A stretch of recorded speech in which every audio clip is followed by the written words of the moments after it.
ये कहानी है गरीब पर गर्मी का कहर। सुनिए जी, अपने साथ ये पानी की बोतल ले जाइए, बाहर बहुत ज्यादा गर्मी है।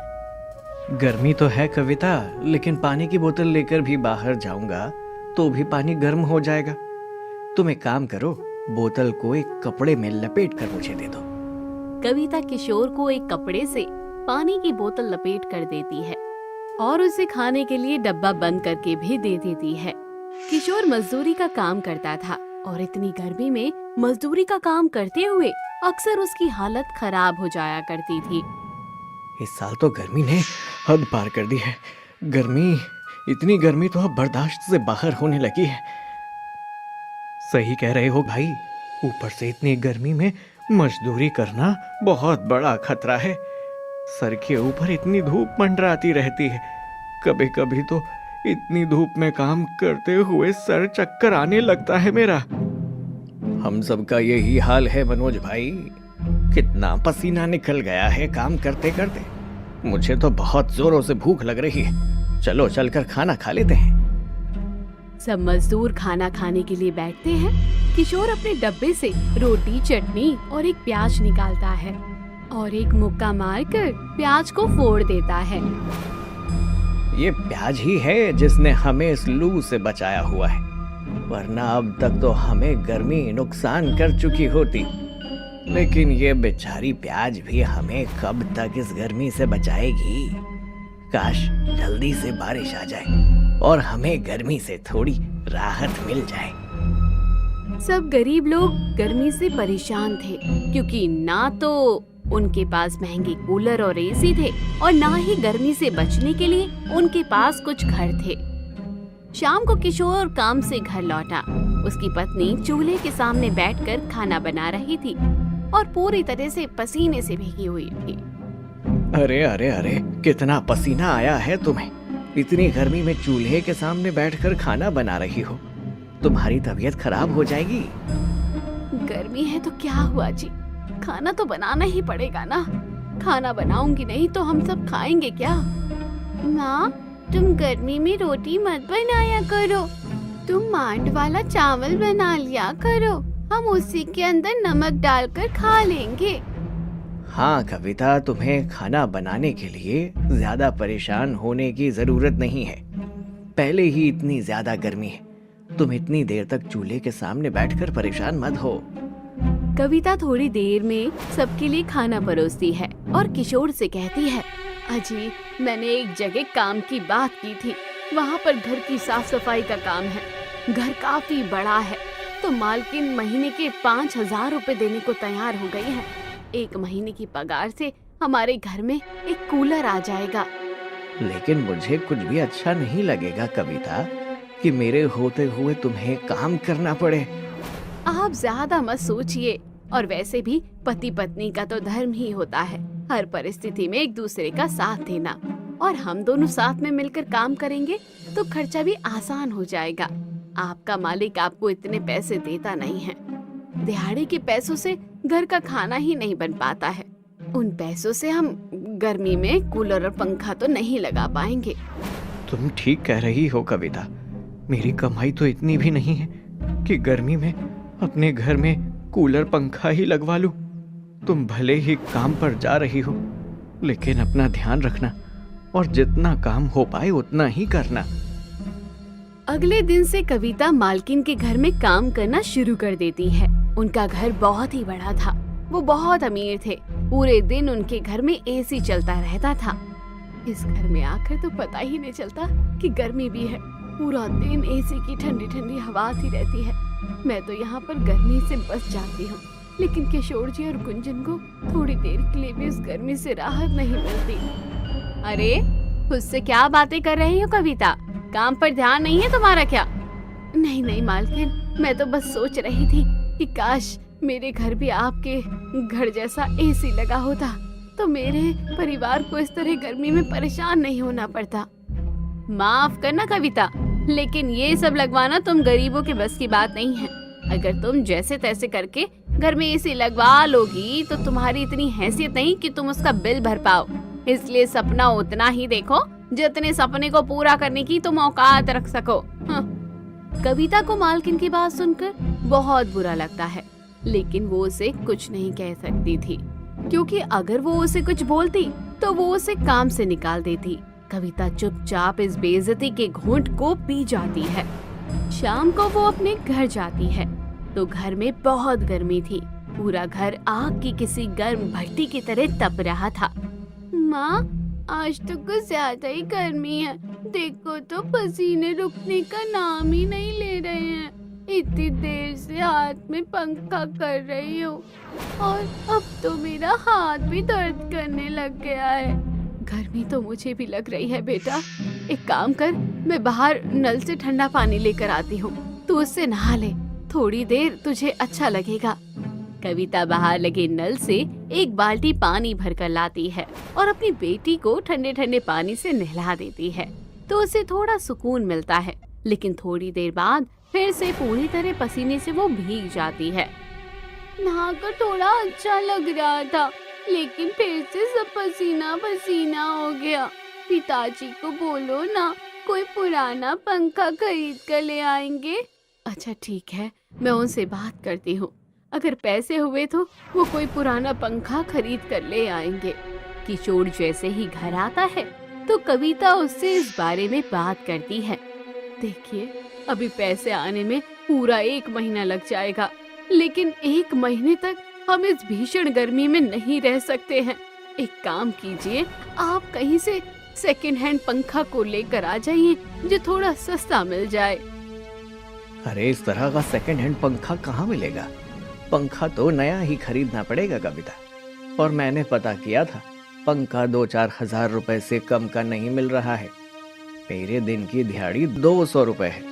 हर रोज 50-50 रुपए करके बचा रहा हूँ, लेकिन फिर भी अभी तक 1000 रुपए भी नहीं जोड़ पाया हूँ। पंखा खरीदने के लिए 1000 रुपए अभी भी कम है।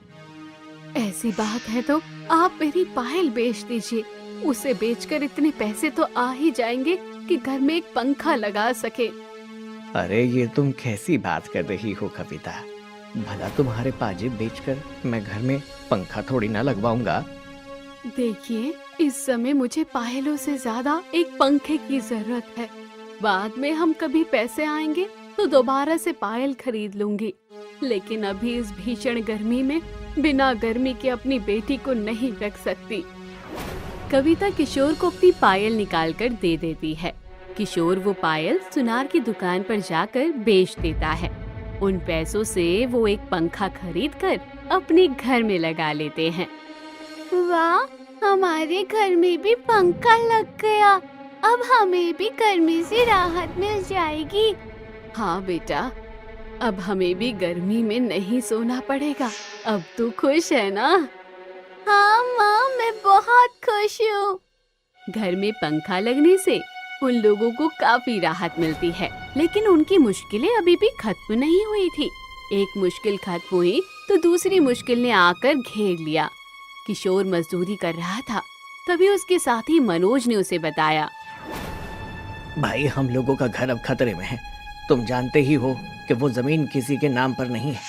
वो जमीन खाली थी तो गरीब लोगों ने वहां पर अपनी बस्ती बसा ली थी, लेकिन अब वो जमीन एक बिल्डर ने खरीद ली है और वहां पर अब वो फ्लैट बनाना चाहता है।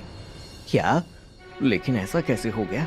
हम गरीब लोगों के लिए सरकार को कुछ करना तो चाहिए।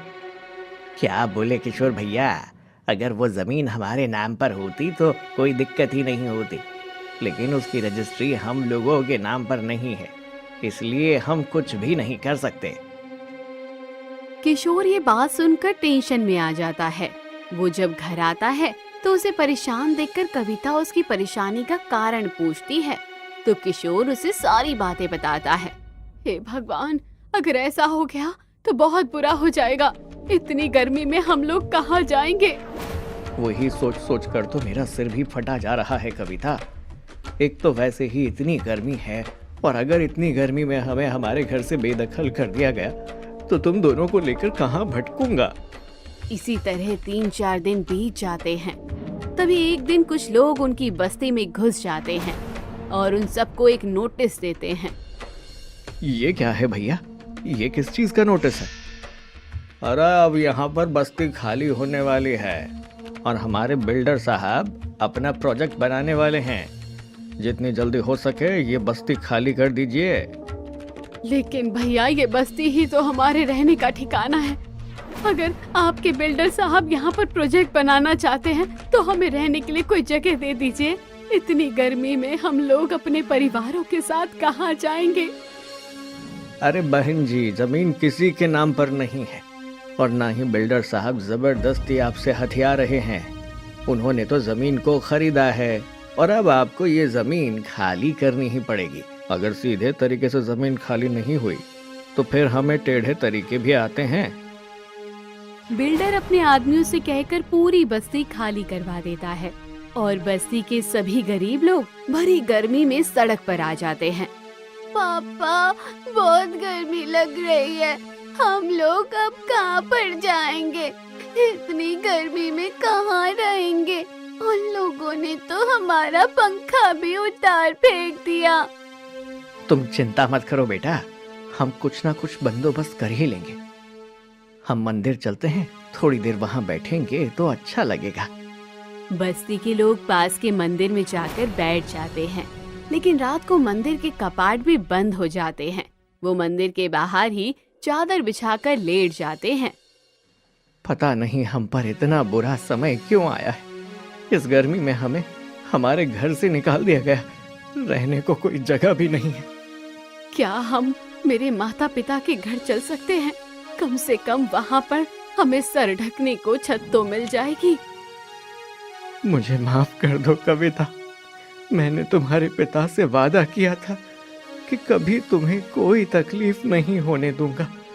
आज मेरे पास तुम्हारा सिर ढकने के लिए छत भी नहीं है। किशोर बहुत ही मायूस हो जाता है। रात को ही वो लोग कविता के घर के लिए निकल जाते हैं। सुबह के लगभग 4 बजे वो अपने मायके पहुंच जाती है। वो अपने मायके पहुंचती है, लेकिन वो देखती है कि उसके माता पिता घर के बाहर चद्दर डालकर सो रहे हैं। अरे, माँ और पिताजी घर के बाहर इस तरह चद्दर डालकर क्यों सो रहे हैं? देखो तो कितने सारे मच्छर उन्हें काट रहे हैं। कविता अपने माता पिता के पास जाती है और उन्हें जगाती है। उसके माता पिता की आँख खुलती है तो कविता को देखकर वो हैरान रह जाते हैं। अरे कविता, तू यहाँ पर इस समय यहाँ क्या कर रही है बेटा? सब कुछ ठीक तो है ना? जमाई जी और गुंजन, आप भी यहाँ पर? सच सच बताइए, कुछ हुआ तो नहीं है ना? नहीं माँ, कुछ भी नहीं हुआ। हम तो बस यहाँ पर तुमसे मिलने के लिए आए थे, लेकिन तुम इस तरह घर के बाहर चद्दर बिछाकर क्यों सो रहे हो? मच्छरों ने देखो काट काट कर तुम्हारा क्या हाल बना दिया है। तुम घर के अंदर जाकर क्यों नहीं सोते? बस क्या बताऊं बेटा, कोई घर में घुसने ही नहीं देता, तो घर के अंदर जाकर कैसे सो पाएंगे? इतने में ही कविता के पिताजी की आंख खुलती है और वो भी उन्हें अपने सामने देखकर चौंक जाते हैं। इस बात का भला क्या मतलब है माँ कि तुम्हें कोई घर के अंदर घुसने नहीं देता? क्या भाभी तुम्हारे साथ बुरा व्यवहार करती है? उन लोगों की बात की आवाज से कविता के भैया भाभी भी बाहर निकल कर आते हैं।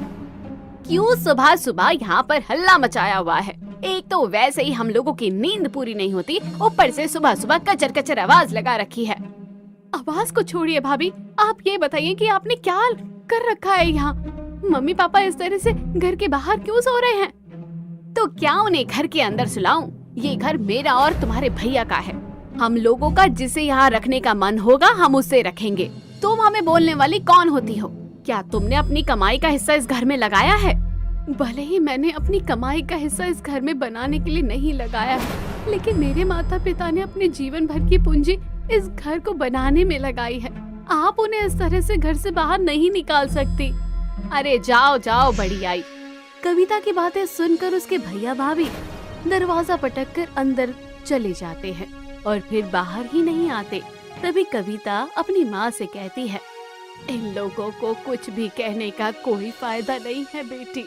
हम ही बेवकूफ थे जो अपना सब कुछ उनके नाम कर दिया, और इन्हें जैसे ही सब कुछ मिला तो इन्होंने हमें अपने रंग दिखाना शुरू कर दिया, और आज हम अपने घर के बाहर आ गए हैं।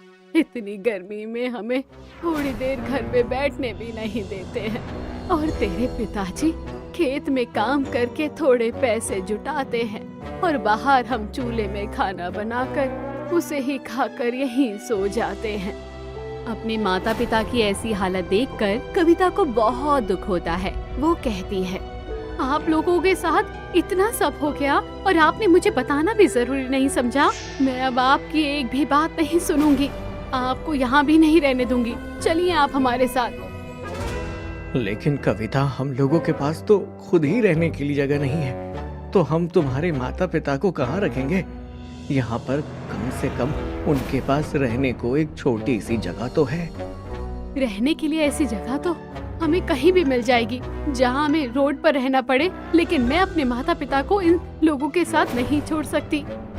कविता अपने माता पिता को लेकर वापस अपने गांव की तरफ आ जाती है। बस्ती के सब लोग भी रहने के लिए जगह ढूंढ रहे थे।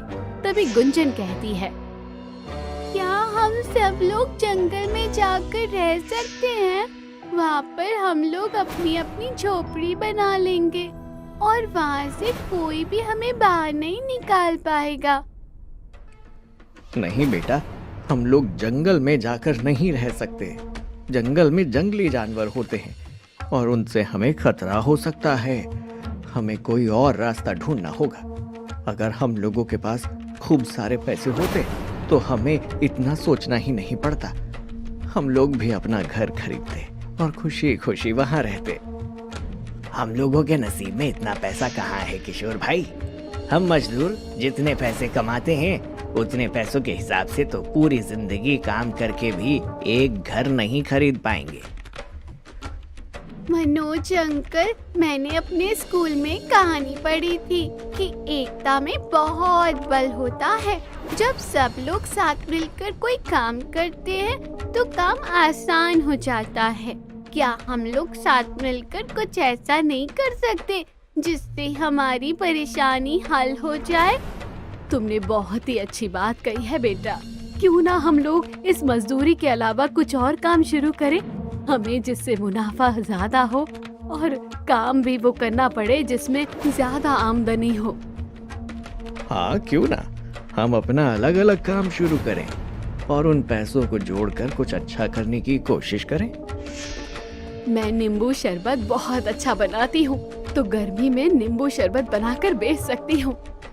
और मेरी पत्नी आम रस बहुत अच्छा बनाती है, तो हम भी आम रस बनाकर बेच सकते हैं। सभी बस्ती वाले लोग रोड की तरफ अपने अपने तंबू लगा लेते हैं और छोटे से ही सही मगर अपना काम शुरू करते हैं। गर्मी होने की वजह से नींबू शरबत और आम रस को लोग बड़े ही चाव से खरीदते हैं। ये तो कमाल हो गया कविता। 100 रुपए के नींबू से हमने 1000 रुपए का शरबत बनाकर बेच दिया। सोचो, अगर कल हम 1000 रुपए का नींबू लेकर आएंगे तो आमदनी सीधी 10,000 रुपए होगी। अगले दिन किशोर उन 1000 रुपयों के नींबू खरीद लाता है और वो सभी लोग ठेले के साथ साथ रेड लाइट पर जाकर भी गाड़ियों में बैठे लोगों को बना बना कर नींबू शरबत पिलाते हैं और आम रस भी बेचते हैं। एक ही दिन में वो लोग लगभग इतना सारा सामान बेच देते हैं कि उन्हें पूरे 25,000 रुपए की आमदनी हो जाती है। लेकिन अभी के लिए उनके लिए घर लेना बहुत मुश्किल था। तभी एक दिन YouTube पर वीडियो बनाने वाला एक लड़का गुंजन को धूप में नींबू शरबत बेचते हुए देखता है। वो उसके पास जाकर उसे उसके हालात के बारे में पूछता है, तो गुंजन उसे सारी बातें बताती है।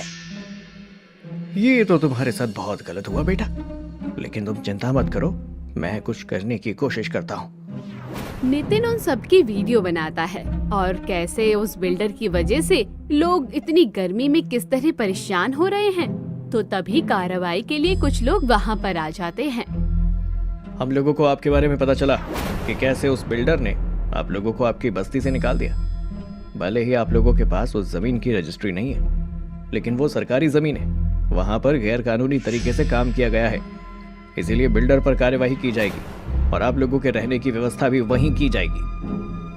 ऑफिसर उन सबकी ये बात सुनकर उनको वहाँ से ले जाता है, जिसके बाद बिल्डर पर बहुत सख्त कार्रवाई की जाती है।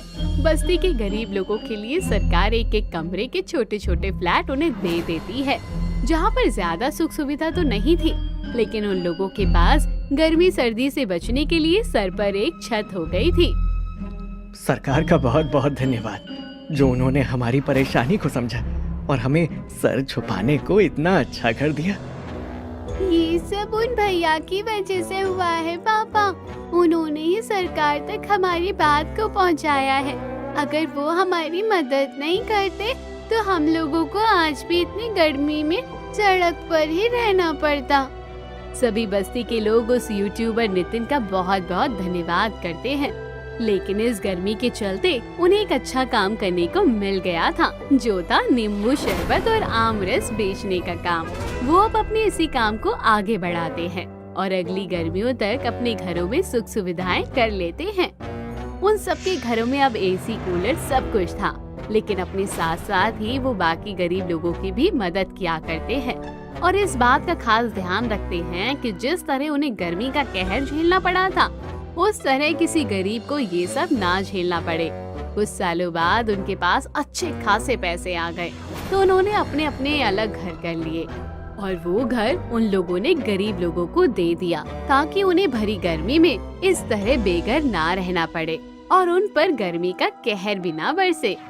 तो दोस्तों, कैसी लगी आपको ये कहानी? कमेंट बॉक्स में जरूर बताइएगा। चैनल को अभी तक सब्सक्राइब नहीं किया तो जरूर कर लीजिएगा। रेखा और सुमित दोनों ही एक दूसरे से बहुत प्यार किया करते थे और दोनों ही एक दूसरे से शादी करके हमेशा के लिए एक दूसरे का होना चाहते थे। पर जहाँ रेखा एक अच्छे घर की लड़की थी, वहीं सुमित एक गरीब परिवार का लड़का था। उसके पास पैसे के नाम पर बस एक छोटी सी नौकरी थी, जिससे वो अपने घर का खर्चा भी बड़ी ही मुश्किल से चला पाता था। ऐसे ही एक दिन रेखा और सुमित पार्क में बैठे होते हैं कि तभी सुमित रेखा से बोलता है, रेखा, मुझे लगता है अब हमें और देर नहीं करनी चाहिए। हमें अपने घर वालों को बता देना चाहिए कि हम दोनों एक दूसरे से प्यार करते हैं। बोल तो तुम ठीक ही रहे हो, बता तो देना चाहिए। अगर हमारे अलावा हमारे घर वालों को किसी और ने बता दिया तो बात हमारे हाथ से निकल जाएगी। रेखा, मैं किसी भी कीमत पर तुम्हें खोना नहीं चाहता। मैं अपना जीवन तुम्हारे साथ बिताना चाहता हूँ। मैं भी तुमसे जुदा नहीं होना चाहती। आज ही हम दोनों अपने परिवार वालों को सब बता देंगे। फिर जल्द ही मैं तुम्हें अपनी पत्नी बनाकर हमेशा के लिए अपने साथ अपने घर ले जाऊंगा। मैं भी अपने सपनों को पूरा होते देखना चाहती हूँ। इतना कहकर सुमित और रेखा दोनों ही एक दूसरे को गले से लगा लेते हैं, जिसके बाद दोनों अपने अपने घर चले जाते हैं। बड़ी ही हिम्मत के साथ रेखा अपनी माँ उर्मिला को अपने और सुमित के रिश्ते के बारे में बताती है।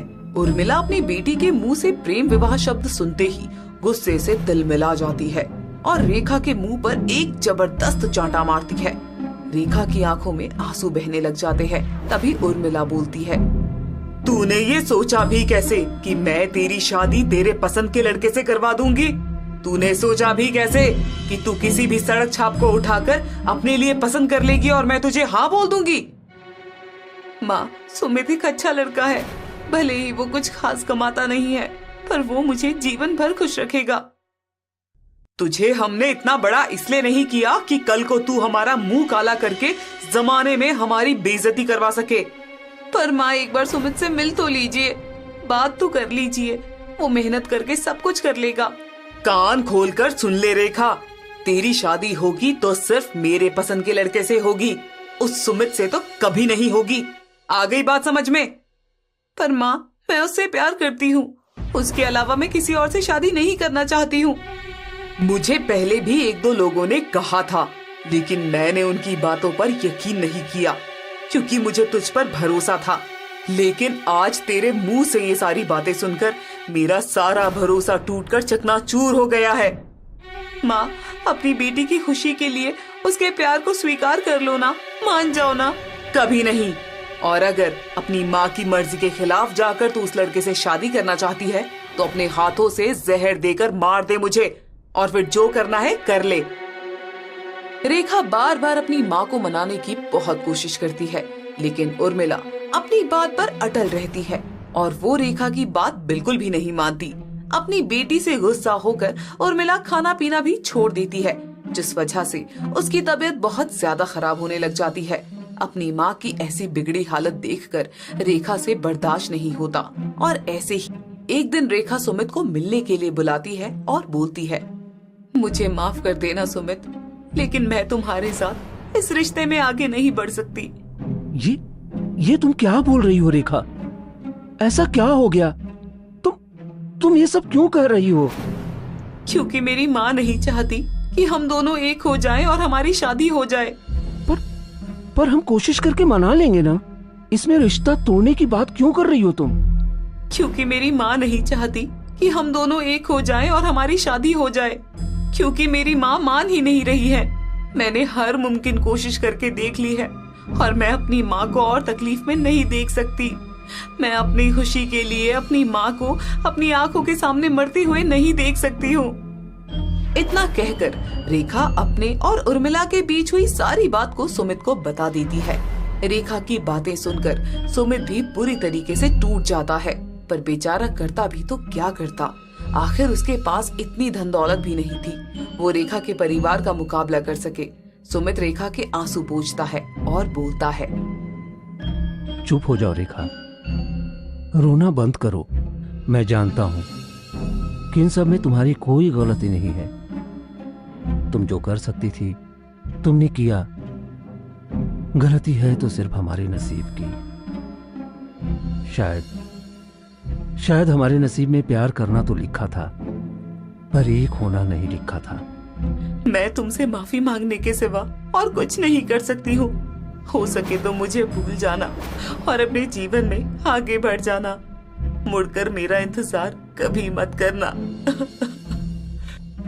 इतना कहकर रेखा वहाँ से वापस अपने घर चली आती है और फिर कभी मुड़कर सुमित से ना तो बात करती है और ना ही मिलने की कोशिश करती है। उर्मिला अब रेखा के लिए एक अच्छा लड़का ढूंढना शुरू कर देती है। कुछ वक्त बाद उर्मिला रेखा की शादी सचिन नाम के एक बहुत अच्छे लड़के से करवा देती है।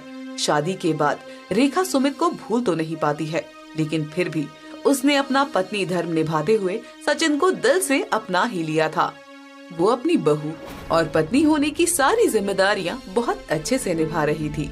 ऐसे ही एक सुबह जब रेखा की सास मधु और नंद प्रिया बैठे होते हैं, तभी मधु बोलती है, अरे बहू, तेरी नजर में कोई अच्छा लड़का हो तो बताना।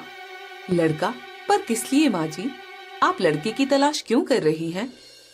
अरे और किस लिए, प्रिया के हाथ भी तो पीले करने हैं। उसकी शादी की उम्र हो रही है बहू, बुढ़ापे में शादी थोड़े ना करेंगे उसकी।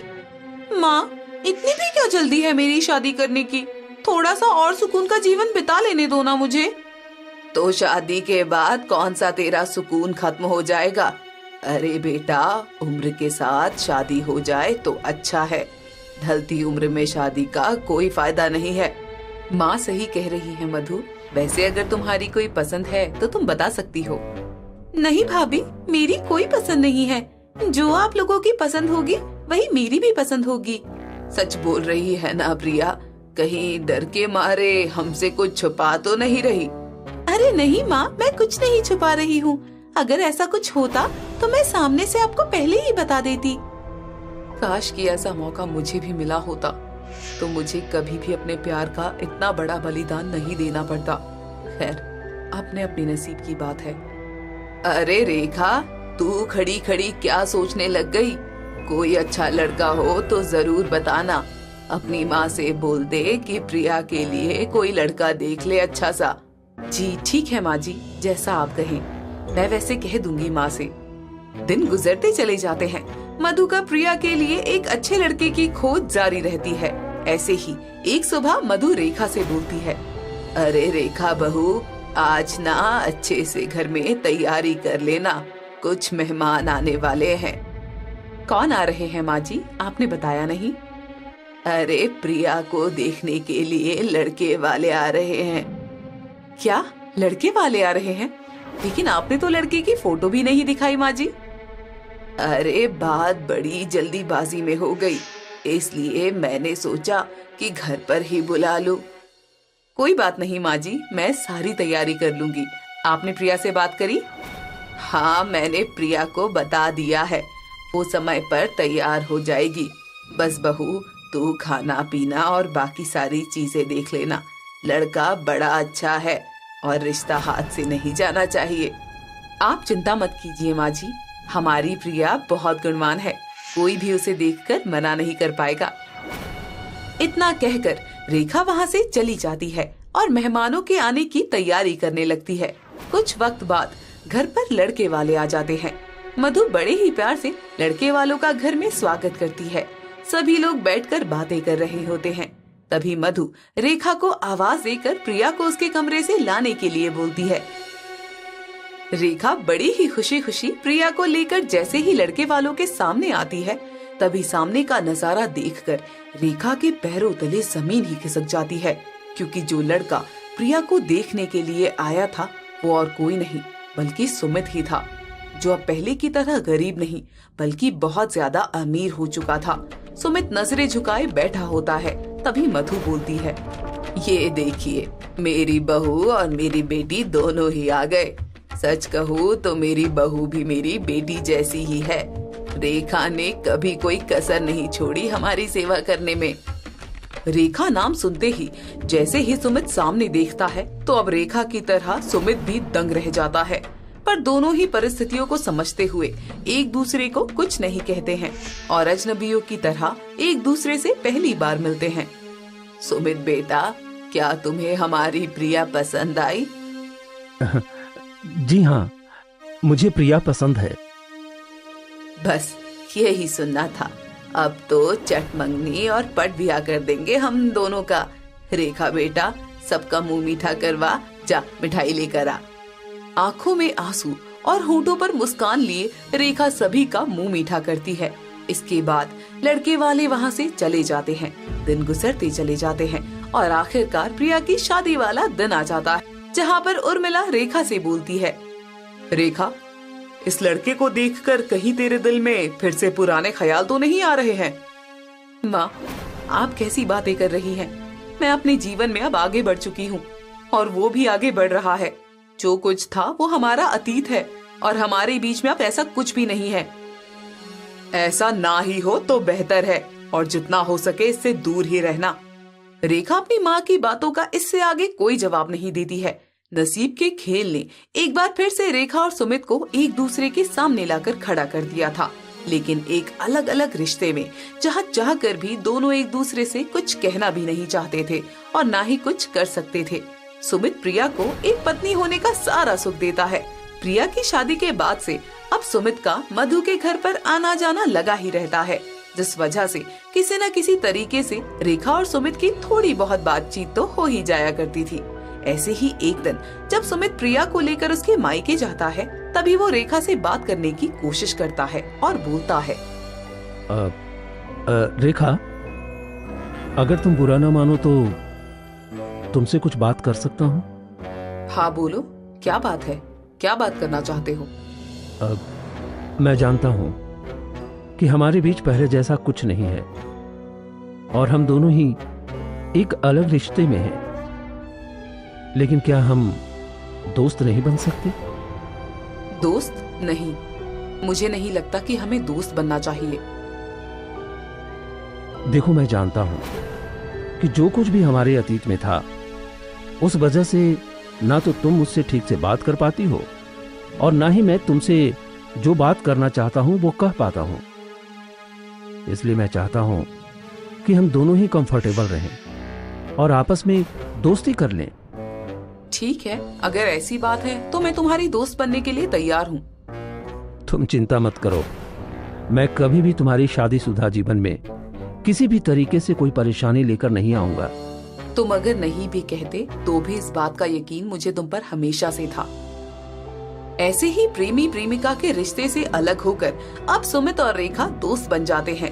वक्त गुजरता चला जा रहा था, सब कुछ बहुत अच्छा चल रहा था। कुछ वक्त बाद रेखा को पता चलता है कि वो माँ बनने वाली है। इस बात को सुनते ही रेखा के पूरे ससुराल में खुशियों का माहौल बन जाता है और प्रिया भी सुमित के साथ रेखा से मिलने और बधाई देने के लिए आती है। कंग्रेचुलेशंस भाभी, घर में नन्हे मेहमान को लाने वाली है आप। कॉन्ग्रेचुलेशन रेखा, भगवान तुम्हें हर बुरी नजर से बचाए। तुम दोनों का बहुत बहुत शुक्रिया। प्रिया बेटा, तेरी भाभी ने तो खुशखबरी सुना ही दी, अब जल्दी से तू भी खुशखबरी सुना दे। एक तरफ से दादी और एक तरफ से नानी, दोनों ही एक बार में बन जाऊंगी मैं। माँ, आप तो कुछ ज्यादा ही जल्दी में बोलती हैं शायद। लगता है माँ को ज्यादा जिम्मेदारियां एक साथ संभालना ही पसंद है। सुमित बेटा, तुम कुछ भी कह लो, पर ये खुशी ना कुछ अलग ही होती है जीवन में। आप सभी बैठो, मैं आप सभी के लिए चाय नाश्ता लेकर आती हूँ। भाभी, आप क्यों जा रही हैं? मैं चाहती हूँ आप आराम से बैठिए, अब आपके काम नहीं आराम के दिन हैं। ऐसे ही सभी लोग साथ बैठकर बातचीत कर रहे होते हैं और कुछ देर बाद प्रिया और सुमित भी वहाँ से चले जाते हैं। दिन गुजरते चले जाते हैं। रेखा की प्रेगनेंसी का 3रा महीना चल रहा था और इस बीच एक दिन प्रिया रेखा को फोन करके बोलती है, भाभी, हम सब मनाली घूमने के लिए जा रहे हैं। मेरा मतलब है कि मैं और सुमित जा रहे हैं और मैं चाहती हूँ कि आप और भैया भी हमारे साथ चलें। पर तुम्हें लगता है कि माँ जी जाने देंगी? मैंने माँ जी से बात कर ली है और डॉक्टर से भी सलाह ले ली है और आप हमारे साथ आराम से जा सकती हैं। ठीक है, मैं तुम्हारे साथ जाने की सारी तैयारी कर लेती हूँ। हाँ, मैंने भैया को भी फोन करके बता दिया है, कल शाम हमें निकलना है तो आप टाइम से आ जाना।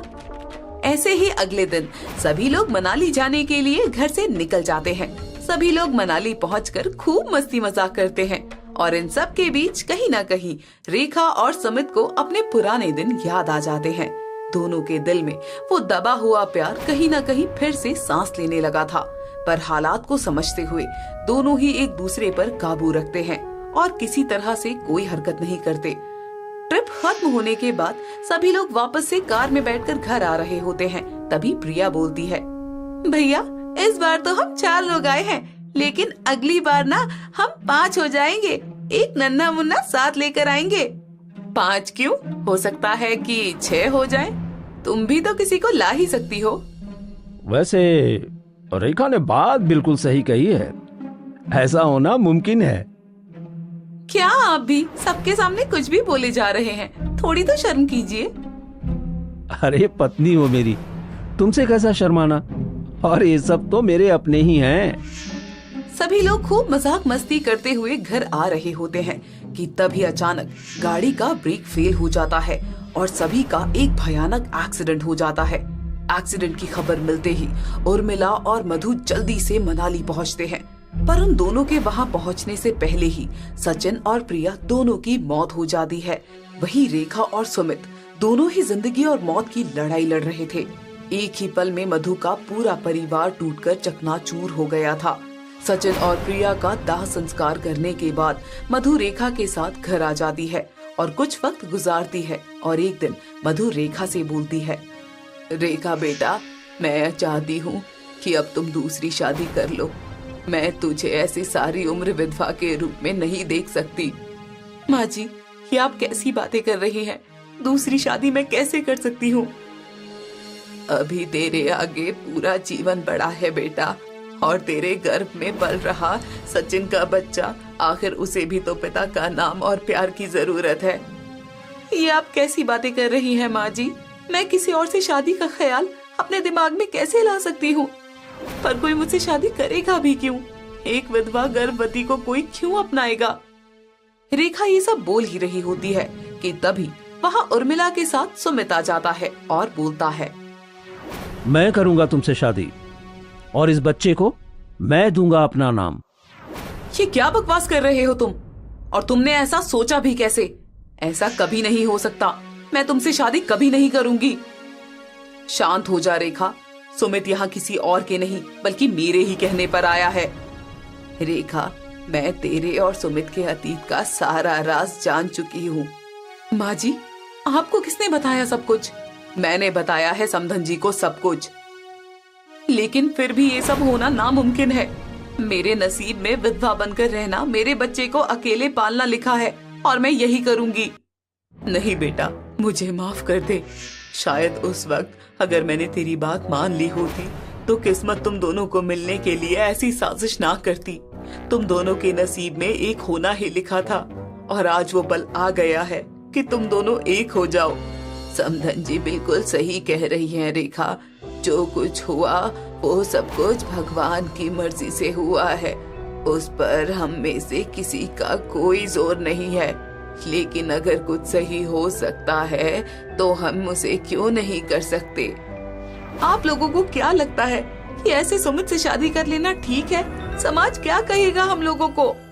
समाज और लोगों की चिंता जब हमें नहीं है तो तू क्यों सोच रही है बहू?